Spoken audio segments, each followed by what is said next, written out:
আসসালামু আলাইকুম রহমতুল্লাহি ওবরকাতুহু। সম্মানিত দর্শক, খুব দ্রুত বাংলাদেশের স্থানীয় সরকার নির্বাচনগুলো অনুষ্ঠিত হতে যাচ্ছে।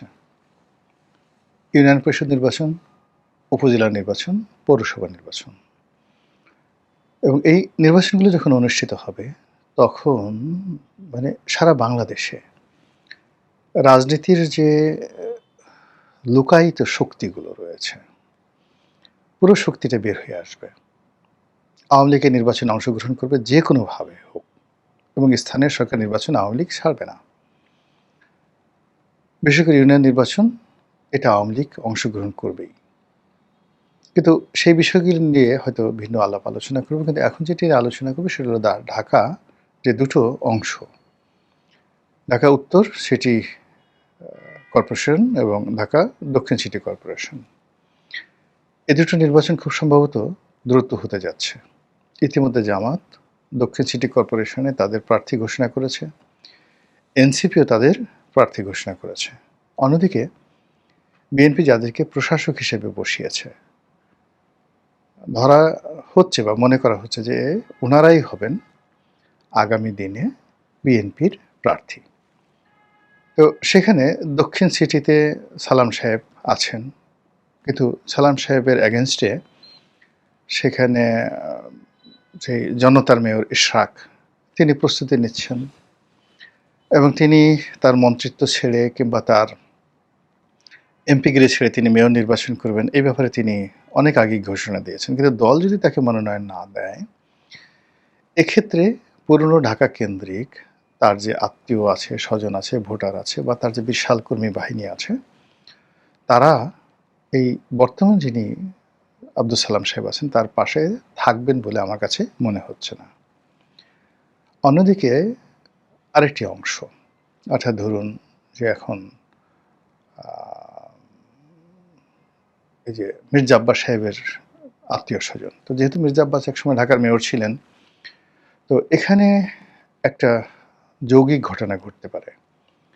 অর্থাৎ ঢাকার রাজনীতিতে মির্জা আব্বাসের পরিবার এবং সাদেক হোসেন খোকার পরিবারের মধ্যে একটা মনস্তাত্ত্বিক যুদ্ধ ছিল এবং সেটা এখনও অব্যাহত আছে। কিন্তু উপরে তাদের মধ্যে যতটাই খাতির থাকুক না কেন, এক্ষেত্রে এশরাক যদি সালাম সাহেবের বিরোধিতা করে, মির্জা আব্বাসের যারা লোকজন আছে তারা সালাম সাহেবের পক্ষে যেতে পারে।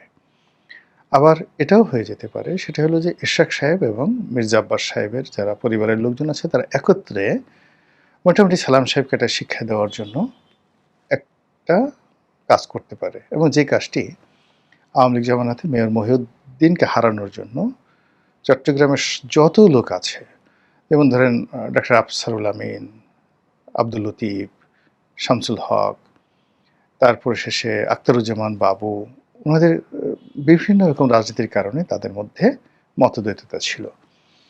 কিন্তু 2009 সালে যে নির্বাচনটা হলো, সেই নির্বাচনে মেয়র মহিউদ্দিন সাহেবকে হারিয়ে দেওয়ার জন্য আরেকজন ছিলেন মিস্টার কায়ছার, তিনি প্রেসিডেন্ট মেম্বার ছিলেন। তো সবাই মিলে ঐক্যবদ্ধ হয়ে এই ভদ্রলোকের মানে পরাজয়ের জন্য তারা প্রাণান্ত চেষ্টা করে এবং তারা সফল হয়।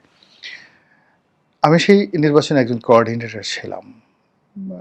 মহিউদ্দিন সাহেব আমাকে বললেন যে, "রনি সাহেব আপনি আসছেন?" উনি সবাইকে আপনি, আপনি করে বলতেন, রনি ভাই বলতেন। "আপনি ঢাকা থেকে এত কষ্ট করে পরিবার পরিজন নিয়ে আসছেন।"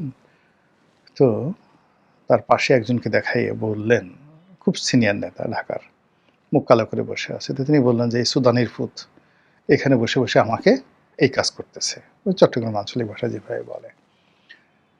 যাই হোক, রেজাল্ট আউট হলো। আমি ঢাকা নির্বাচনের একদিন আগেই চলে এলাম।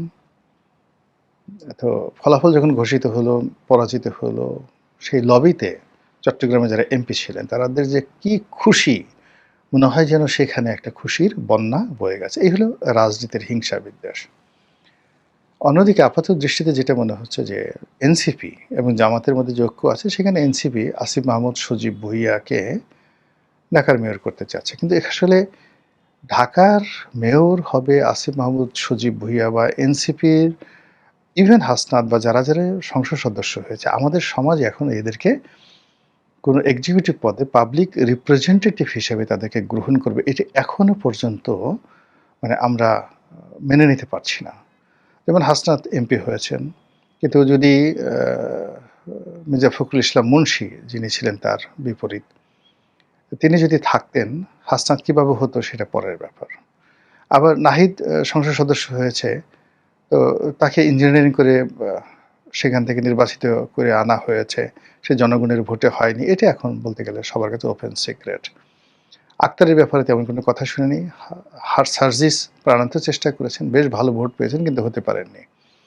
আর মাসুদের ব্যাপার কি হয়েছে হাতিয়াতে সেটা আমরা জানি না, কিন্তু যারাই হয়ে আসছেন, এনসিপির যারা সংসদ সদস্য হয়েছেন, আমাদের এই সমাজ এখনো পর্যন্ত মানে তাদেরকে এমপি হিসেবে, নেতা হিসেবে, ন্যাশনাল লিডার হিসেবে গ্রহণ করবে, এটা আমাদের মন মানসিকতা এখনো তৈরি হয়নি। হয়তো তারা যদি আরো ভালো কাজ করেন, তারা যদি আগামী দিনগুলোতে টিকে থাকতে পারেন, তাহলে হয়তো একটা সময় তারা জাতীয় নেতায় পরিণত হবেন এবং আমাদের দৃষ্টি আকর্ষণ করবে।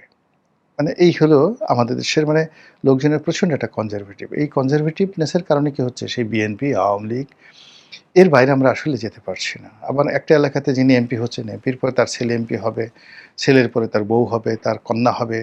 এরকম একটা চিন্তা চেতনা, ২য় জেনারেশন, ৩য় জেনারেশনে। এই ট্র্যাডিশনের বাইরে শুধু আমি না, ইভেন জাপানে, আমি জাপানে গিয়ে দেখে আসছি, ইংল্যান্ডে, এইভাবে পরিবারতন্ত্রের থেকেই আসলে বেশিরভাগ রাজনীতি হয়ে আসে। তো সেই দিক থেকে বিএনপির যে প্রার্থী, সেই প্রার্থী এই দুটো পরিবারের বাইরে যেতে পারছে না। ৩য় জায়গা থেকে যদি এখানে প্রার্থী করা হয়, এই দুটো পরিবার একত্র হয়ে তাকে মানে হারানোর জন্য প্রাণান্ত চেষ্টা করবে। এখানে তারেক রহমান সাহেব বললেও কাজ হবে না। এই গেল এক বাস্তবতা। নিউট্রালি যদি আমি বলি, আসিফ মাহমুদ সজীব ভুঁইয়া, যেহেতু তার সম্পর্কে অনেক বদনাম হয়ে গেছে, তার অনেক কন্ট্রিবিউশন আছে জুলাই আগস্ট আন্দোলনে, কিন্তু প্রচণ্ড ইমেজ সংকট, প্রচণ্ড ইমেজ সংকট। এবং অন্যান্য যেমন সে মন্ত্রী হিসেবে চুপচাপ থেকেছে, যা কিছু করেছে, কিন্তু অ্যাজ এ পাবলিক ফিগার হিসেবে যেটা হাসনাত করতে পারে বা ইভেন যেটা সার্জিস করতে পারে, এটা এখন আসিফ মাহমুদ সজীব ভুঁইয়া সেই পর্যায়ে আসেনি। কিংবা নাহিদ যেটা পারে, এখনও আসিফ মাহমুদ সজীব ভুঁইয়া সেই পর্যায়ে আসেনি। ফলে তাকে প্রার্থী করা মানে হারার সম্ভাবনা। তো সেই দিক থেকে জামাত এনসিপির যে ঐক্যবদ্ধ প্রার্থী, সেই প্রার্থী আসিফ মাহমুদ সজীব ভুঁইয়াকে না করে শোনা যাচ্ছে যে সাদিক কাইয়ুম, ডাকসু যে ভিপি, তাকে করা হয়েছে। এটা কি হবে, এটা কি করে সম্ভব? এখানে দেখা যাচ্ছে যে যেহেতু কবি নজরুল কলেজ, তারপরে ঢাকা কলেজ, সিটি কলেজ, উত্তর দক্ষিণ সিটির যে স্ট্রাকচার, সেখানে শিক্ষা প্রতিষ্ঠানগুলো বা ঢাকা শহরের যত বিখ্যাত শিক্ষা প্রতিষ্ঠানগুলো সব এই এলাকাতে। অর্থাৎ কবি নজরুল, সরওয়ার্দী, তারপর জগন্নাথ বিশ্ববিদ্যালয়, ঢাকা বিশ্ববিদ্যালয়, government laboratory school, Dhaka college, city college, এরপরে ideal college, Dhanmondi law college, Badrunnesa, Kamrunnesa, Eden, girls অর্থনীতি থেকে শুরু করে কি না আছে, এই এলাকাতে আসলে সব স্টুডেন্ট। এবং সেই স্টুডেন্টদের মধ্যে এখন পর্যন্ত শিবিরের যে যাকে বলা হয় কর্মী বাহিনী, এই কর্মী বাহিনী, সমপর্যায় কর্মী বাহিনী ছাত্রদলের নেই। ফলে সাদিক কাইয়ুম সে বান্দরবন থেকে বা পাহাড়ি অঞ্চল থেকে, খাগড়াছড়ি, যেখান থেকে আসুন না কেন, এবং তাকে আপনি যত ইয়াং মনে করেন না কেন, তার পিছনে সংগঠনের হাজার হাজার নিবেদিত প্রাণ যারা কর্মী, তারা বাড়ি বাড়ি ছুটবে, ছেলেরা ছুটবে, মেয়েরা ছুটবে, এবং এদের সংখ্যা কয়েক লাখ। তারা অনেকে ভোটার না, কিন্তু কয়েক লাখ। আবার অন্যদিকে দেখেন যে তারেক রহমান সাহেবের বিরুদ্ধে যে একজন ভদ্রলোক দাঁড়িয়েছিলেন, তিনি কিন্তু অনেক ভোট পেয়েছেন, এবং বলা হয়ে থাকে যে সত্যিকার অর্থে তারা ওখানে বিজয়ী হওয়ার জন্য কিন্তু দেশের বিভিন্ন জায়গা থেকে ভোটারদেরকে সেখানে ট্রান্সফার করেছেন। এবং তারেক রহমান সাহেব যদি সেখানে পরাজিত হতেন, এটা অস্বাভাবিক কিছু ছিল না। এখন সেখানে কোনো সমঝোতা হয়েছে কি না বা হয়নি, সেটা পরের ব্যাপার। তো এই ক্ষেত্রে ঢাকা সিটি কর্পোরেশন, উত্তর সিটি এবং দক্ষিণ সিটি, এই সিটি কর্পোরেশনকে কেন্দ্র করে জামাত তাদের সর্বোচ্চ শক্তি দেখাবে, সর্বোচ্চ বিনিয়োগ করবে, এবং এখানে যত রকম কৌশল আছে এই নির্বাচনে জয়লাভ করার জন্য তারা চেষ্টা করবে। সেটা এই কারণ হলো ঢাকা শহরে দুটো মানে মেয়র যদি তাদের থাকে তাহলে এই শহর তারা নিয়ন্ত্রণ করতে পারবে। একইভাবে চট্টগ্রামও তারা ছাড় দেবে না। এক চুল ছাড় দেবে না এবং চট্টগ্রামে ইতিমধ্যে তারা একটা বেশ করে ফেলেছে। ফলে সামনে এই যে ঢাকা যে সিটি কর্পোরেশন নির্বাচন আসছে সেই সিটি কর্পোরেশন নির্বাচনে যদি জামাত জিতে যায় রাজনীতির কোর্স অফ অ্যাকশন পরিবর্তন হবে। যদি বিএনপি জিতে যায় তাহলে একরকম, আর যদি বিএনপি পরাজিত হয় তাহলে আর একরকম। ফলে এখন আপনি যে রাজনীতির যে দৃশ্যগুলো দেখছেন সেই দৃশ্যগুলো খুব দ্রুত অর্থাৎ এই সিটি কর্পোরেশন নির্বাচনের পরে একেবারে রিভার্স হয়ে যাবে সব কিছু।